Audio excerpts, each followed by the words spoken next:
Hola a todos, soy Mike. Bienvenidos a la guía definitiva que vas a necesitar para entender y aprender a usar los pronombres objeto en español. Hi everybody, this is Mike. Welcome to the ultimate guide you will ever need in order to learn how to use and understand object pronouns in Spanish.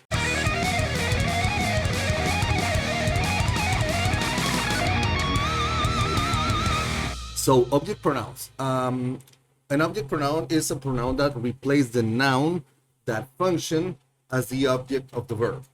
So when we have subject, verb, object structures, we have the subject, the one who performs the action, we have the action, and we have an object that receives the action. So let's say I eat meat, the object is meat, the subject is I, and the verb is the action, eating. So whenever we want to replace the object of the sentence, one who receives the action of the verb, we use an object pronoun, whether directly or indirectly they are receiving the action, because this can happen, and especially this is especially a little bit complicated in Spanish. So in Spanish, because of this, we have two different types of object pronouns. We have direct object pronouns and we have indirect object pronouns. Direct object pronouns are pronombres de objeto directo, and indirect object pronouns are pronombres de objeto indirecto. So, direct object pronouns, pronombres de objeto directo, these are pronouns that replace the noun that directly receives the action of the verb. Pretty much. So, the list of the object pronouns is this. We have the left column in Spanish, the right column, the object pronouns in English. So for me, I have me. For you, informal, singular, close relationships as tú, we have te. For him, for it masculine, for you, formal masculine, meaning usted, masculine, we have lo. For her, for it feminine, and for you formal feminine, usted. Feminine, we have la. For us, we have nos. For them masculine, ellos. And for ustedes, you all, formal masculine, we have los. And for them, feminine, ellas. And for you all, ustedes, formal feminine, we have las. This can be a little tricky, but we're going to get there later when we check exercises. So as you can see, we have me, te, lo, la, nos, los, las. And please keep in mind that me, te, and nos are going to repeat later. So just keep that in mind. So these are the direct object pronouns. So how we use the direct object pronouns? We take direct object pronoun and we place it before the conjugated verb, or we attach it to the end of an infinitive, a gerund, or an imperative. That's the way we use it. So let's check. We have I hired Juan. Yo contraté a Juan. You will see in these examples, the I highlighted blue, the object of the sentence. It's a direct object because I hired Juan. Is a direct object. So Juan is he. For he, masculine, of course, we use lo. So in this case, this is a conjugated verb. I place the direct object pronoun before the verb. So I have lo contraté. Yo lo contraté. I hired him. In English, we always use the object pronouns after the verb. In Spanish, that's not the case. So in the case of a conjugated verb, it doesn't matter what tense. We add the direct object pronoun before the verb. Lo contraté. Yo lo contraté. Next sentence, you're going to buy the book. Vas a comprar. Tú vas a comprar el libro. Right? Comprar is an infinitive form. Right? The book is the object. And the action of comprar falls in the object. Because comprar is infinitive form, we attach lo to the verb in an infinitive form. So we don't say vas a lo comprar. No, we say vas a comprarlo. Vas a comprarlo. You're going to buy. Next case is están viendo la película. They're seeing the movie. Viendo is a gerund form, ando, progressive, right? So if we're going to add, if we're going to replace la película for la, which is a direct object pronoun for it, feminine, we use la attached at the end because it's a gerund form. Están viéndola. We don't say están la viendo. No, están viéndola. They're seeing. And the last construction is trae a los niños adentro. Bring the kids inside. It's an imperative form. So, trae a los niños. Los niños, the kids, are they, right? Masculine. So we use los. Tráelos adentro. If it was las niñas, would be tráelas adentro. Bring the kids inside. Bring them inside. So this is the way in which we use the direct object pronouns. And for metenos, we're going to see that something special happens. Now let's talk about indirect object pronouns. Indirect object pronouns are pronouns that indicate to whom or for whom the action of the verb is done. They show who's affected, who gets a benefit, or who's affected in any way by the action. So we have we'll see this in examples. We have this list of indirect object pronouns. For me or to me is me. Left column Spanish, right column English. For you, informal, tú, para ti. Or to you, we use te.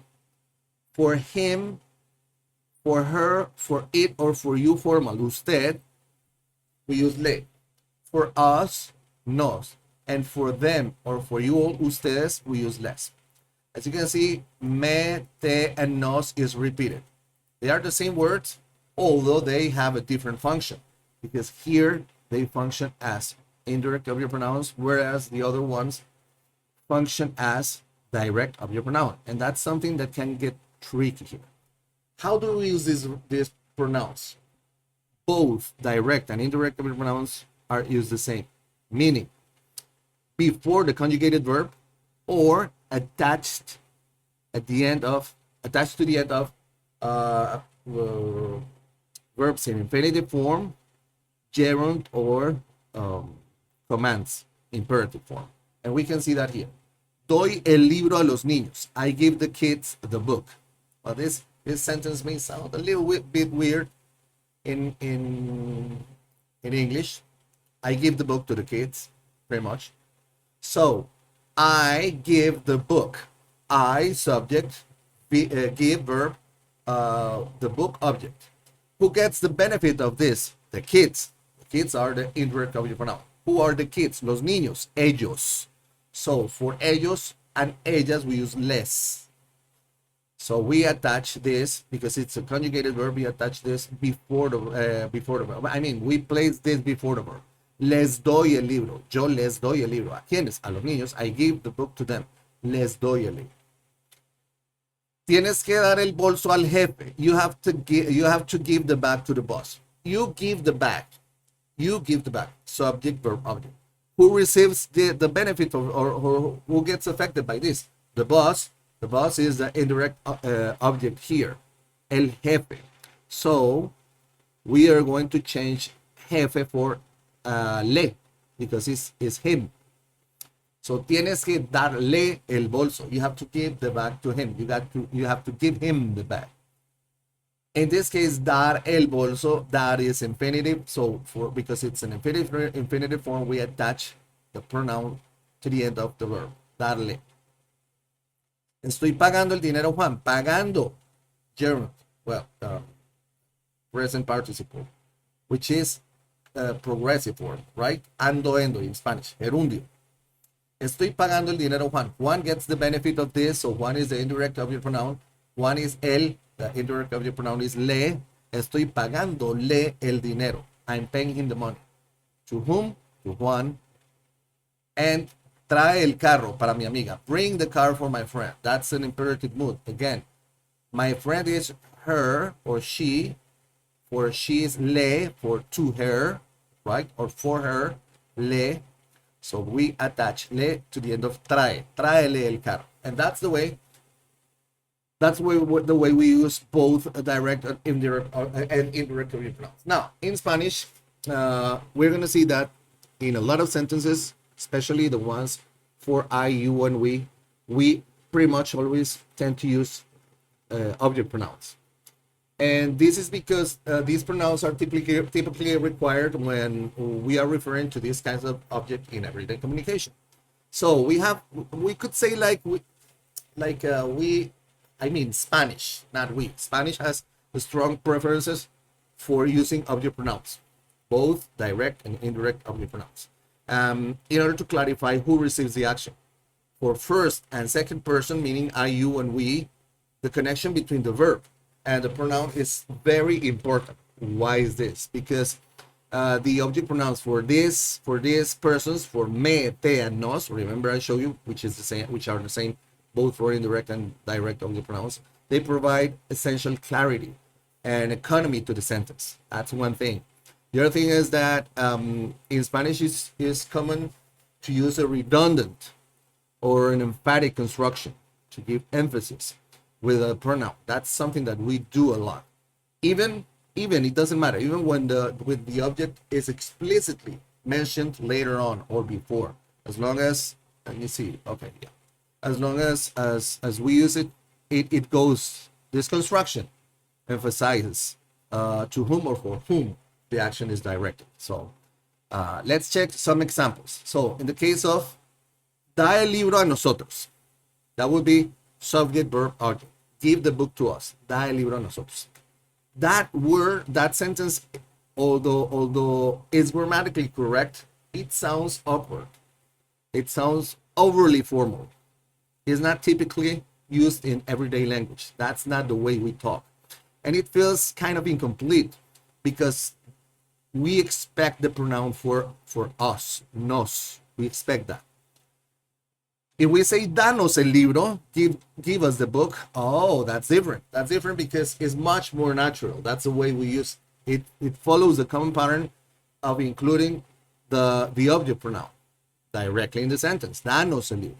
And we can say danos el libro a nosotros. We're being redundant, and it's even more emphatic because we use both nosotros and nos. Danos a nosotros. You see, it clarifies and emphasizes the recipient of the action, which is us. But still, it uses the object pronoun nos to keep the sentence fluid. That's something that we do a lot. Remember, with I, with me, te, nos, with I, you, and we. That's something interesting. Now, we could say that, by watching this, we could say that we have a mandatory use of object pronouns for I, you, and we could say that, right? And it's something that if you're studying Spanish or if you're exposed to the language, you're going to find a lot. You're going to see that a lot. So first, the pronouns personalize the sentence, and they are less formal than using only the noun phrase. Say a nosotros, right? This personal touch is part of what makes Spanish sound much more natural and conversational. Plus, we often use object pronouns and indirect object clarifiers, like a nosotros. We use that together in order to create an emphatic and clear construction.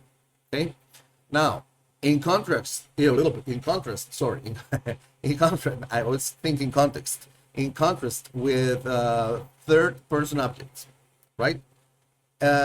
This preference doesn't apply as strongly with third person objects, where it's more common to omit the pronouns in favor of a noun phrase. Let's say, da el libro a Juan. Da el libro a Juan sounds completely fine without le. Dale el libro a Juan.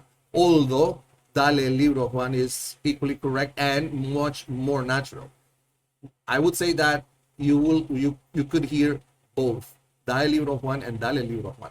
Da el libro a nosotros without the nos sounds weird because Spanish is more reliant on direct and indirect object pronouns for first and second person. So we can say da el libro a Juan, him, third person, but we don't say da el libro a nosotros. That sounds weird. We have to say danos or da el libro a mí. No, dame el libro a mí. You see? When we use the commands, meaning imperative form, such as dame, give me, danos, give us, or dime, tell me. These pronouns help streamline communication and making this a more direct and natural form of your pronouns, whether direct or indirect pronouns, using commands. If we don't use that, somehow it can feel that it's kind of incomplete. If you say dame, dale, danos, so it's kind of empty. So remember that as long as we use I, you, and we as direct or indirect pronouns, these pronouns are essential. They're part of the natural structure in Spanish, and they are used a lot in everyday Spanish. So sometimes we have a combination of both indirect and direct pronouns in Spanish, and this can be very confusing. So whenever that happens, whenever we have both direct and indirect pronouns, and they appear together, the indirect object pronoun comes first always. And if the indirect object pronoun comes with the direct object pronoun, and the indirect object pronoun is either le or les, and it goes with lo, la, los, las, the indirect object pronoun is going to change to se. That sounds confusing, but let's check this with these examples. I have doy el libro a María. I give the book to María, right? María is an indirect object pronoun, which would be her, which would be le, right? Voy a darle el libro would be adding the indirect object pronoun to the verb dar. But if I want to replace el libro for the direct object pronoun, I would say, I cannot say voy a darle lo. I have to say voy a darle, se lo doy, right? Voy a dar celo, se lo doy, and se always comes first.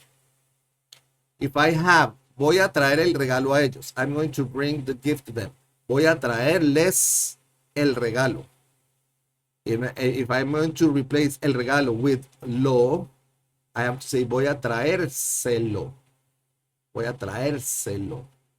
I'm replacing les for se. If I have estás diciendo la verdad a él, you're telling the truth to him, I can say estás diciéndole la verdad, right? And I'm using indirect pronoun for le. And if I'm going to replace this with replace la verdad with the direct pronoun, está diciéndosela. See?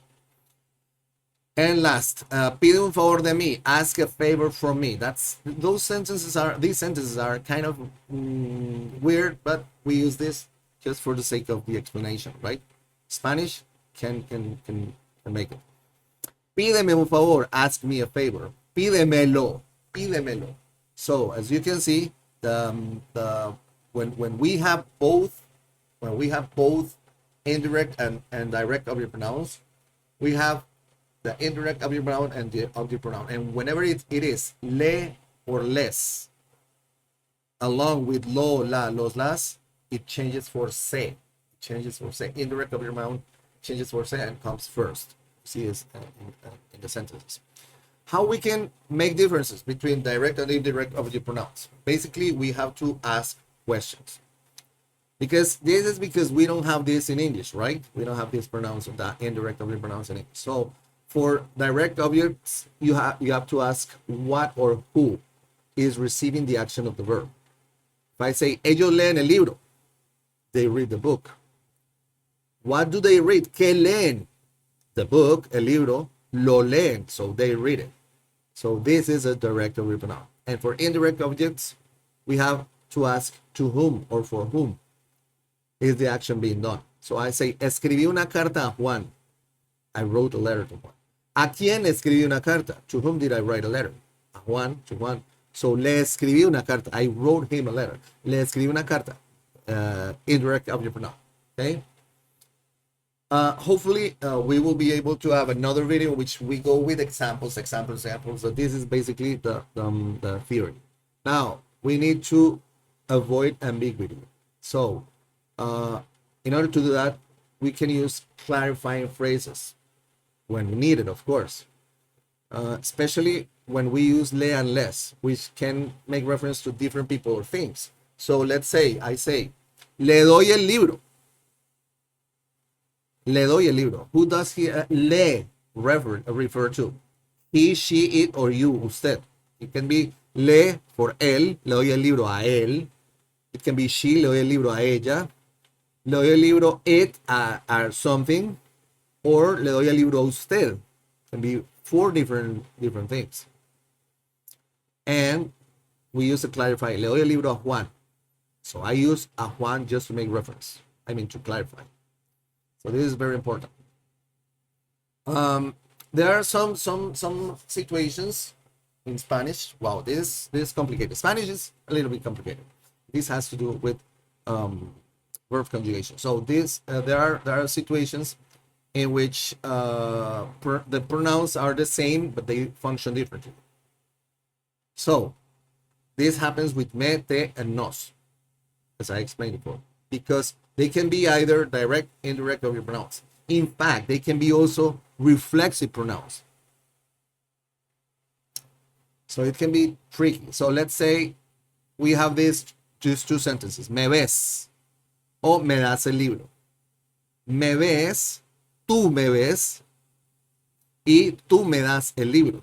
In both sentences, we have me, which is the same word. You could think, oh yeah, it's the same, but not quite, because the first one, tú me ves, this is the direct object, because you see me. What do you see? Me. And tú me das el libro, it's an indirect object, because to whom do you give the book? To me.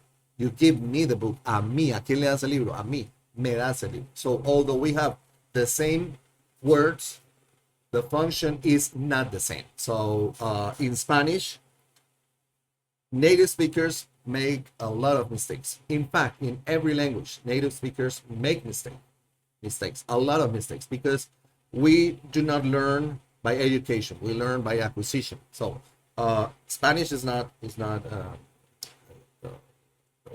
language, the exception of the rule. So there's something that we call el leísmo in Spanish. So it's common in some cases for native speakers to use le instead of lo or la. That usually happens, and that's a mistake. So instead of saying lo vi ayer, I saw him yesterday, ¿a quién viste? A él lo vi. I saw him, lo vi ayer. Some people say le vi ayer. And that happens a lot, but it's not correct. So that's something that you will find which is not correct, but anyhow. So I think this is pretty much it for object pronouns in Spanish, both indirect and direct object pronouns.